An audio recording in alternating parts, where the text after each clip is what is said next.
And then there were 6. Welcome, ladies and gentlemen, to my review of last night's episode of Monday Night Raw. It started off with Nexus entering the ring, and Wade Barrett cut a promo, and with the very first sentence out of his mouth, he won me back over. He came out and he said, "That which does not kill us only makes us stronger." And as soon as he said that, for me, he just got all of his heat back from the night before that they lost in the match against Team WWE with taking the defeat. He just got it all back, and he just basically came out and said, "You know what? I'm the cocky, arrogant heel. I don't care what you think. We are even better after we lost last night." And you know, that to me just it's a spit in the face to John Cena, and like kayfabe wise saying, "You know what? You might have beat us, but we're not gone. We're still here." John Cena comes out and he says, "No. We ended you last night. Next is history."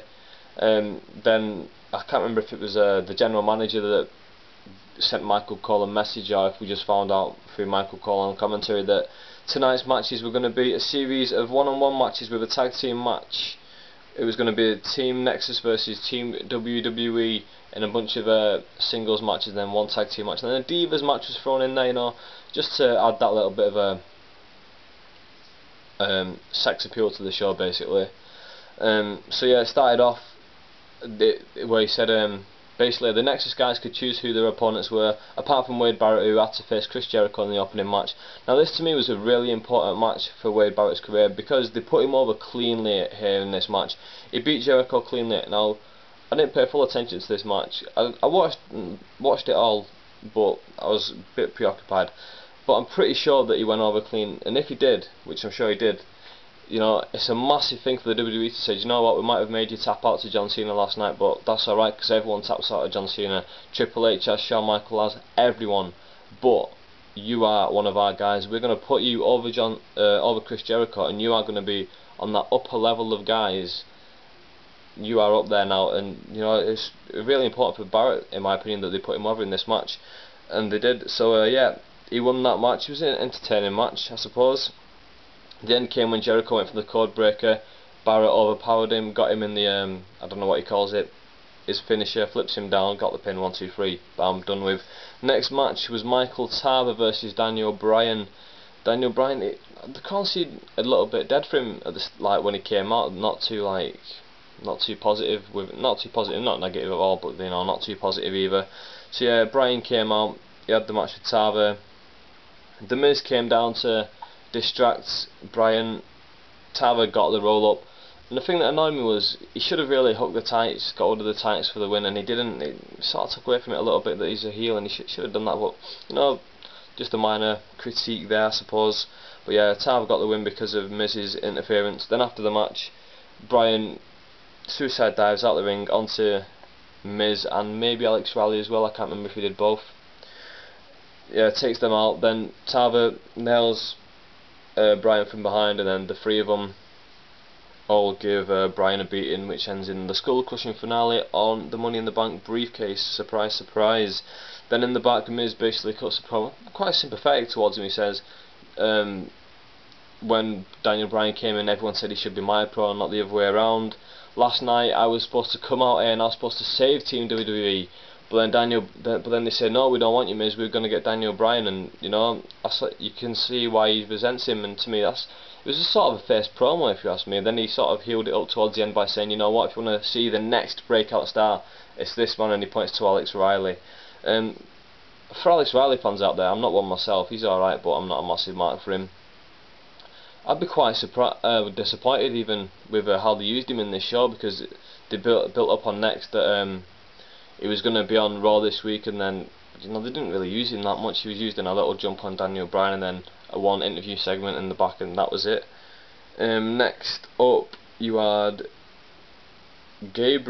Justin Gabriel against Randy Orton. It was supposed to be Justin Gabriel against Bret Hart, and then the general manager says, "No, I hate Bret Hart. I've always hated Bret Hart, and I don't want him to wrestle another match on Raw." You know, it was an interesting way to get him out of doing the match. So then Randy Orton comes out. It's Gabriel versus Orton. Orton's got the upper hand most of the way through the match. Sheamus comes out with a distraction. Orton chases him into the crowd. Referee counts 10. Gabriel gets the win.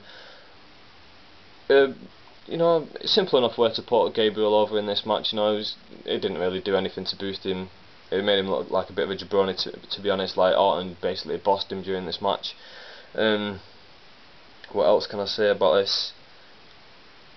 It's just, yeah, it added to the Sheamus Orton feud, which Orton is supposedly not being allowed another title shot, and I'm sure he will get one at the next pay-per-view, which is Night of Champions, I think.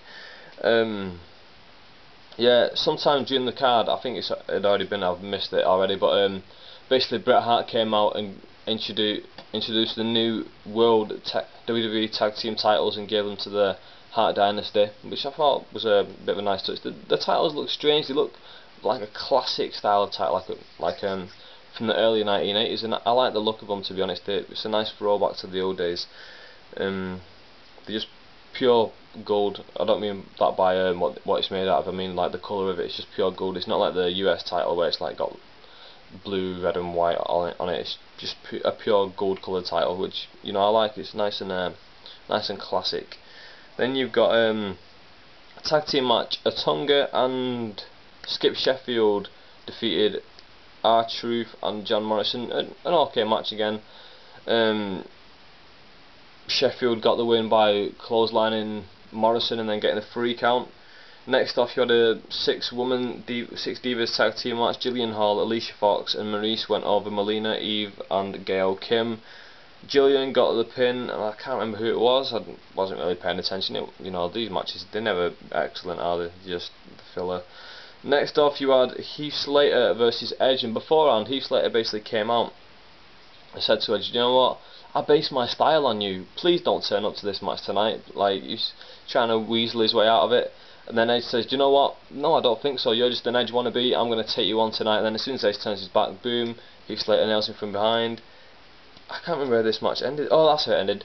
They're both scrapping on the outside. Just as Edge is like gearing up for the spear, the referee's counted on 8, and as soon as he makes his run at 9, Slater jumps back in the ring. By the time Edge realises it, he's been counted out. Heath Slater gets the win. You know, again, a simple enough way to put him over.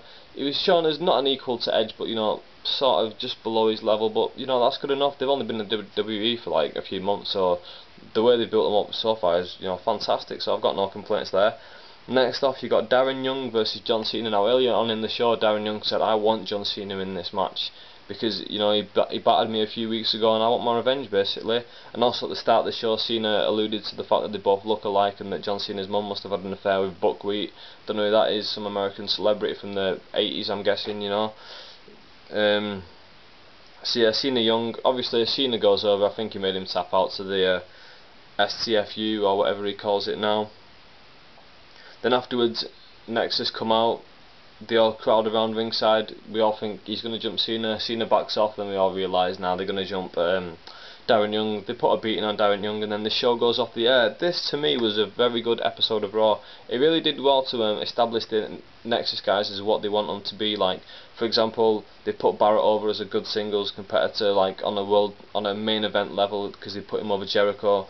They had Heath Slater and Gabriel look like second title contenders, you know, like a US title contender, because they did alright in the matches against Orton and Edge, but they didn't do fantastically well, that's what I'm trying to say. Just to throw back to Impact last week, Impact was based around pay-per-view quality matches on free television. This did a better job of providing that, in my opinion. Although it didn't have a match as good as the Machine Guns Bay Money match and one like the RVD Abyss match, this to me would have been a good pay-per-view card. Not with the fact that Cena and Darren Young main evented it, you know, it would have been a poor main event, but this on the whole, for an enjoyment level, was a better card than SummerSlam as well, in my opinion, and better than Hardcore Justice. And I enjoyed Hardcore Justice, but from a pure event sort of thing, can't think of the word, but from a pure just one night card, this was a really good show. And yeah, WWE did a really good job of putting on tonight. I was a bit disappointed with how like they're treating Daniel Bryan. He's still not won a match in the WWE, but you know, I'm just a mark for him, so how they treat him is irrelevant to the show, really, isn't it? I'm looking forward to NXT tonight. Is it 2 guys being eliminated? So that should be interesting. SmackDown this week, I'm not too bothered. Undertaker, Kane feud, I'm sure will be taking off, and then Impact this week. Off we got EV 2.0, and Fortune will be doing some type of shit, I'm sure, some promos back and forth. Should be alright, nothing spectacular I'm guessing, but yeah, looking forward to NXT tonight, and with that I am out.